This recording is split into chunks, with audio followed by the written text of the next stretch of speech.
நான் 2 விண்ணப்பங்கள் எடுத்துகிட்டு போயிருந்தேன். அதில் ஒன்று வந்து டாஸ்மார்க் பற்றினது. நான் ரொம்ப வருஷமாக கவனிச்சிட்ருக்க ஒரு விஷயம், மக்கள் திலகம் எம்ஜிஆர் காலத்தில் இருந்து இவங்கெல்லாம் வந்தால் டாஸ்மார்க்கை வந்து ஒழிச்சிடலாம் நிரந்தரமாக அப்படின்னு பல தடவை மக்கள் திலகம் எம்ஜிஆரை பற்றி நமக்கு ஒரு பெரிய நல்ல ஒரு அபிப்பிராயம் இருக்குது. அவர் ட்ரை பண்ணார், அவராலேயும் முழுமையாக முடியல.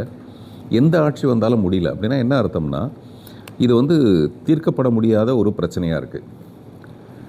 அப்புறம் இந்த உழைக்கும் வர்க்கத்துக்கு காலையிலேருந்து சாயங்காலம் வரைக்கும் வேலை செஞ்சிட்ருக்கு, அதுக்குரிய கூலி ஒன்றும் மிக மகிழ்வாக இல்லாமல் ஒரு சராசரி வாழ்க்கை தரத்தை தாண்டின ஒரு வாழ்க்கை அவங்களுக்கு இல்லாததுனால சாயங்காலம் போகும்போது ஒரு வெறுமை வந்துடுது.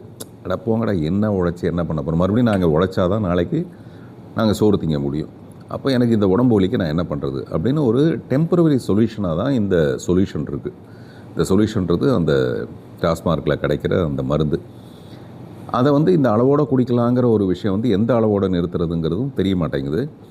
அது அந்த நேர பிரச்சனைக்கு வாழ்க்கையை பற்றின ஒரு வெறுமையும் அதிருப்தியும் அவங்களுக்கு ஏற்பட்டு போகிறதுனால இதுவே அவங்களுடைய வாழ்க்கையை வந்து கொஞ்சம் காலத்துக்குள்ளே மேம்பட்டு போய் அவங்க இவ்வளோ உழைச்சா அதில் ஒரு வாழ்க்கை நல்லாயிருக்கும், நம்ம குழந்தைங்களோட வாழ்க்கை நல்லா இருக்குன்னா மேபி அவங்க யோசிப்பாங்களோ என்னமோ தெரியல. ஸோ இது வந்து அவங்கள அணுக வேண்டிய முறையே வேறையாக இருக்கணும். உலகம் பூரா வந்து மது விற்பனைக்கு இருக்குது. அப்போ நம்ம நாட்டில் மட்டும் எப்படி அது இல்லாமல் இருக்க முடியும்? அப்போ அதுக்கு ஏதோ ஒரு வழி பண்ணணும். இதை மூணுனா உடனே கள்ளச்சாராயம் ஒன்று பெருகிடும். இப்படிலாம் நிறைய விஷயம் இருக்குது. அப்புறமேல இதனால் அரசாங்கத்துக்கு வர வருமானம் பெரிய வருமானம் இப்படிலாம் இருக்கும்போது அப்போ இதுக்கு வேறு என்ன பண்ணலாம்? நமது முதல்வர் வந்து பதவி ஏற்றதுக்கு அப்புறமேல உடனடியாக அடுத்த நாள் 717 கடைகளை வந்து மூடி, அதுவும் பள்ளிக்கூடம் கோயில்களுக்கு பக்கத்தில் இருக்கிற கடைகளை வந்து அகற்ற சொன்னாங்கன்னு அதுக்கு ஒரு தாய்மார்கள் மத்தியில் ஒரு நல்ல அப்ரிசியேஷன் கிடைச்சிது.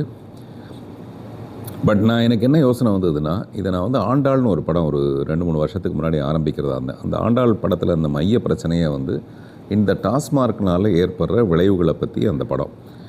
அந்த படத்தோட எண்டில் நான் என்ன முடிவு பண்ணியிருப்பேன்னா, அந்த கதாநாயகி தான் இப்போ நம்ம பிளாஸ்ட் படத்தில் எப்படி அபிராமியோட ரோலோ அந்த மாதிரி வெரி மோஸ்ட் பவர்ஃபுல் ரோல் வந்து அந்த கதாநாயகி. அவங்க என்ன சொல்லுவாங்கன்னா, இந்த டாஸ்மார்க் வேண்டான்னு நான் சொல்லலை, மக்களை குடிக்க வேண்டான்னு சொல்லலை, பட் எங்கே இதை வச்சுக்கலாம் அப்படின்னா, ஊருக்கு ஒதுக்குப்புறமாக இருக்கிற இடுகாடோ சுடுகாடோ அந்த மின் தகனமோ அந்த மாதிரி இடத்துல வந்து ஒரு பெரிய ஏரியா இருக்குது. அந்த இடத்துல கொண்டு போய் இதை வச்சிட்டோம்னா மக்களுக்கு வந்து ஒரு சைக்கலாஜிக்கலான ஒரு பயம் வரும். அதை குடிக்க போகும்போதே என்னப்பா நம்ம கடைசியாக போகிற இடத்துக்கு முன்னாடியே வரமோ அப்படிங்கிற ஒரு சைக்கலாஜிக்கல் பயம்.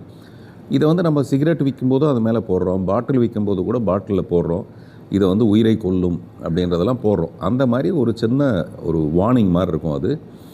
அப்புறம் வருமானமும் கெடாது, ஊருக்குள்ளே இருக்கிற தகராறுகள் வந்து ஊருக்கு ஒதுக்குப்புறமாயிடும், அங்கே கொஞ்சம் இடமும் இருக்குது, ஏன் அங்கே வைக்கக்கூடாதா அப்படிங்கிறத பற்றி எனக்கு ஒரு யோசனை இருந்தது.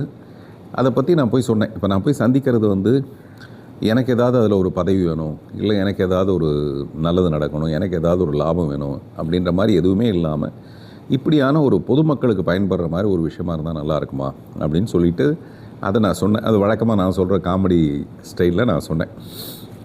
இதை தவிர்க்கவும் இல்லாமல் தவிர்த்தா அது மக்களுக்கு பயங்கர கோபம் வருது. எப்படி நீங்கள் டாஸ்மார்க்கை மூடலான்னு சொல்லிட்டு பயங்கர எதிர்வினைகள் நிறைய இருக்குது, அதனால் இப்படி ஒன்று பண்ணலாமா, இதனால் யாருக்குமே எந்த நஷ்டம் இல்லைல்ல அப்படின்னு நான் சொன்னேன். அதை வந்து அவர் சிரித்தார். அது உடனடியாக அக்செப்ட் பண்ணிக்க முடியாது, அது ஒன்றும் பிரமாதமான யோசனையும் இல்லை, அது ஒரு குட்டியாக ஒரு யோசனை. அப்புறம் என்னுடைய மகள் கீர்த்தனா வந்து ஒரு விண்ணப்பம். அவங்களுக்கு வந்து எல்லா உறவுகளை மீறி அவங்களுடைய செல்ல பிராணிகள் மேலே அவங்களுக்கு இருக்கிற அன்பு உயிர் அதெல்லாம் வந்து ரொம்ப அதிகம். இப்போ கூட சொன்னாங்க, ஒரு 2000 ஸ்கொயர் ஃபீட் உள்ள ஒரு வீட்டுக்குள்ளே ஒரு 5 கேமரா, அந்த 5 கேமராவும் அவங்க வந்து மணிரத்னத்திட்ட ஒர்க் பண்ணுறாங்க. அவங்க போயிட்டு வரத்துக்குள்ளே அது எல்லாத்தையும் கண்காணிக்கிற மாதிரி அவங்களுடைய பார்வையிலேயே வச்சுக்கிறதுக்காக ஒரு 6 பூனைக்குட்டி இருக்குது. அதை எப்படி பாதுகாக்கிறாங்கன்னா, அப்படி அதை தாயை கூட பாதுகாக்க முடியாது அந்த மாதிரி. அதனால் அவங்களுக்கு வந்து இந்த தெருவில் இருக்கிற வாயில்லா ஜீவன்கள், இந்த ஐந்தறிவு ஜீவன்களை பற்றின ஒரு அக்கறை. அதை வந்து இப்படி ஒரு நல்வழியை அவங்களுக்கு ஏற்படுத்த முடியுமா அப்படிங்கிற பற்றி எனக்கு அதை பற்றி விவரமாக சொல்ல தெரியாது. நான் இந்த டாஸ்மார்க்கை பற்றி கடமுடான்னு பேசுகிற மாதிரி அது பேச முடியாது. அதனால் அது ரெண்டையுமே அந்த கருத்தை மட்டும் அவர்கிட்ட எழுதி கொண்டு போய் கொடுத்துட்டு அந்த சந்திப்புக்கு நன்றி சொல்லிவிட்டு வெளில வந்தேன். வெளில வந்ததுக்கப்புறம் கூட நினைவு அப்படியே ரொம்ப ப்ளசண்ட்டான அவருடைய முகமும் அப்படியே நினைவுலேயே அப்படியே தங்கிட்டு இருக்கு. சந்தோஷம். இதுதான் நடந்தது. பட் இந்த சிம்ஃபனி ஷோவுக்கு போயிருக்கும்போது நிச்சயமாக நம்மளை மேடையெல்லாம் கூப்பிட மாட்டாங்க அப்படின்னு நான் ரொம்ப சந்தோஷமாக உட்காந்துருந்தேன். திடீர்னு என் பேர் வந்தது. வந்தவுடனே நான் அப்படியே இங்கேருந்து அந்த படிக்கட்டு ஏறுறதுக்குள்ளே நான் யோசிக்கிறேன், என்ன பேசுகிறது அப்படிங்கிற மாதிரி நான் யோசிக்கிறேன். அப்போ கொஞ்ச நேரத்துக்கு முன்னாடி ஒரு பெண்மணி வந்து என்கிட்ட வந்து ஃபோட்டோ எடுத்துகிட்டு அவங்க சொன்னாங்க, நான் ஆஸ்திரேலியாவிலேருந்து பெர்த்துலேருந்து வரேங்க அப்படின்னாங்க. உடனே நமக்குன்னு ஒரு புத்தி ஓடும்ல, நீங்களாவது பெர்த்துலேருந்து தானே இங்கே வரீங்க, பெர்த்துலேருந்து இங்கே அவரை ரசிக்கிறவங்க இருக்காங்க அப்படின்னு அந்த ஒரு பாயிண்ட் கிடச்சிது. இந்த ஒரு பாயிண்ட் பத்தாது இல்லை, இப்போ நம்ம போய் சிஎம் போய் பார்க்கும்போது இந்த மாதிரி ஏதோ ஒன்று வித்தியாசமாக கொண்டு வருவீங்க நான் எதிர்பார்த்தேன்றாரு. அப்போ அந்த எதிர்பார்ப்பை பூர்த்தி செய்கிறதுக்கு ஏதாவது ஒன்று பண்ணணும் இல்லை அப்படின்னு படிக்கட்டி ஏறி போய் நான் பேசும்போது நான் என்ன பேசுகிறேன்னு எனக்கு தெரியாது. இந்த பர்த்தை பற்றி சொல்லி பர்த்துலேருந்தே நம்ம அவருக்கு ரசிகராக இருக்கோம் அப்படின்னு சொன்னோன்னா பயங்கர கைத்தட்டல் வந்தது. அந்த கைத்தட்டலேருந்து நம்ம இன்னும் 2 வார்த்தை பேசுகிறோம். அதில் ஒன்று நான் சொல்ல முற்பட்டது என்னென்னா, இந்த அங்கே பார்த்திங்கன்னா பின்னாடி பூரா எல்லாம் பிரமாதமான வெளிநாட்டு கலைஞர்கள். அவங்க வந்து அந்த ஸ்ட்ரிங் போயிட்டு வர்றது எல்லாம் ஒரே மாதிரியாக இருக்குது. அவங்களுடைய ப்ரொஃபஷனலிசமே அது தனி விஷயம். அதை பார்க்குறதுக்கே கண்குள்ளா காட்சி. அதுக்கு நடுவில் ராஜா சார் போய் இன்ஸ்ட்ரக்ஷன் சொல்கிறாரு, இது இப்படி அப்படின்னு ஏதோ ஒன்று சொல்கிறார். நமக்கு அது புரிய மாட்டேங்குது, அந்த நோட்ஸுக்கெல்லாம் நமக்கு என்னன்னு தெரியாது.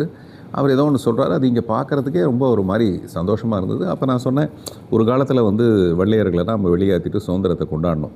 ஆனால் இப்படிப்பட்ட வெள்ளையர்கள் இப்போ பின்னாடி உட்காந்துட்டு ராஜா சார் போய் இன்ஸ்ட்ரக்ஷன் சொல்கிறது ரொம்ப பெருமையாக சந்தோஷமாக இருக்குது அப்படின்னு சொல்லி அதில் நான் வந்து பாதியில் விட்டுட்டேன். நான் என்ன சொல்ல வந்தேன்றதை விட்டுட்டேன். வந்துட்டு மறுநாள் வந்து மறுபடியும் அந்த நிகழ்ச்சி நடக்கும்போது, அந்த இன்னிசை இரவு நடக்கும்போது அப்போ நான் சொன்னேன், நேற்று நான் பதிவு பண்ண விஷயத்தோட கண்டினியூவேஷன் என்னென்னா, இப்படி வெள்ளைக்காரர்கள்லாம் சேர்ந்து அவருடைய ஆர்கெஸ்ட்ரா குழுவில் அவங்க வாசிக்கும்போது ட்ரம்ப்பே வந்து லாஸ்ட் ரோவில் நின்று ட்ரம்பட் வாசிச்சார்னா எப்படி இருக்கும்? இந்த மாதிரி நான் ரொம்ப கலவைக்கலாக பேசும்போது அவருக்கு பயங்கர கிளாப்ஸ் வந்துடும். அது நின்னதுக்கப்புறமேல நான் என்ன பதிவு பண்ணுறேன்னா, அப்படி ட்ரம்ப் வந்து இங்கே ட்ரம்பட் வாசிச்சார்னா, ராஜா சாருடைய மியூசிக்ன்றது வெறும் ஒரு என்டர்டெயின்மெண்ட் மட்டுமே இல்லை.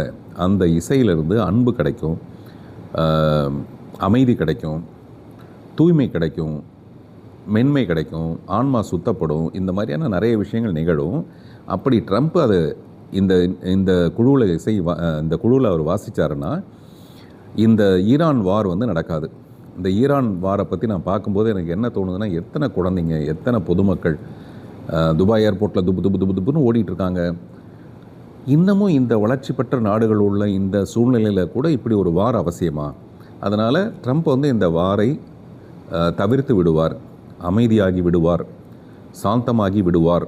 வார்னு முடியுது பார்த்தீங்களா, அதில் கூட வார் இருக்குது, ஆனால் வார் மட்டும் நிகழாது இப்படின்னு என்னுடைய அபிப்பிராயம். ஒரு நல்ல விஷயத்தை பதிவு பண்ணணும்.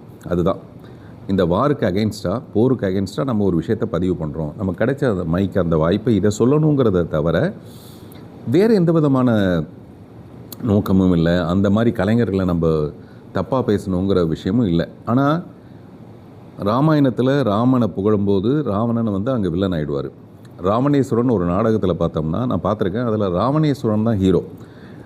அவர் வந்து சீதையை வந்து தன்னுடைய மகளாக பார்த்தாருன்னு ஒரு கதை இருக்குது. இப்படி யாரை நம்ம வந்து ஹைலைட் பண்ணணுமோ அவங்கள ஹைலைட் பண்ணுவோம். அப்படி அந்த ராஜா சாருடைய ஷோவில் ராஜா சாரை ஹைலைட் பண்ணுறதுக்காக இப்படிப்பட்ட வெள்ளைக்காரர்களுக்கு நடுவில் ராஜா சார் போய் நோட்ஸ் கொடுத்து அதை வாசிக்கிறது பார்க்கவே கண்கொள்ளாத காட்சியாக இருந்தது அப்படின்னு நான் சொன்னேன். இதற்கு பின்னாடி ஏதோ ஒரு தவறு இருக்குது, நம்ம யாரையோ ஹர்ட் பண்ணுறோங்கிற ஃபீலிங் எனக்கு இல்லை. அப்புறம் யாரோ அதை எடுத்து போட்ட உடனே ஓ இப்படி தானா, சரி அப்போ இனிமேல் வந்து முந்தி மாதிரி இல்லை, இப்போ நம்ம ரொம்ப கவனமாக பேசணும் அப்படிங்கிற ஒரு விஷயம் மட்டும் எனக்கு கவனத்துக்கு வந்தது. ஆனால் அதை வச்சுக்கிட்டு ரொம்ப ட்ரோல் பண்ணுற அளவுக்கோ இல்லை கஷ்டப்படுத்துகிற அளவுக்கோ அது ஏன் நிகழுதுன்னு எனக்கு தெரியல. பட் இப்போ இந்த காலகட்டமே ரொம்ப சென்சிட்டிவாக சின்ன விஷயங்களை கூட எடுத்துக்கிட்டு அதை ரொம்ப பெரிதிப்படுத்துகிறதா இருக்குது. அதனால் நான் இனிமேல் ரொம்ப கொஞ்சம் கவனமாக இருக்கேன். இந்த விஷயத்தில் கூட யாருடைய மனசாவது புண்படுத்தியிருந்தால் டெஃபினட்டாக நான் வந்து அதுக்காக என்னுடைய வருத்தத்தை தெரிவிச்சுக்கிறேன். சில விஷயங்களை இப்படியே கடந்து போய் நான் சொல்ல வந்தது இந்த உலக போர், இந்த ஈரான் வார் நடக்காமல் இருக்கிறத பற்றி நான் பேச வந்ததில் முற்பகுதியை மட்டும் எடுத்துக்கிட்டு பேசுகிறமே தவிர அந்த பிற்பகுதியில் இருக்கிற நல்ல விஷயத்த பேசுகிறதில்ல. அதனால் இனிமேல் அதுலேயும் ரொம்ப கொஞ்சம் ஜாக்கிரதையாக இருக்கணும்னு நான் முடிவு பண்ணுறேன்.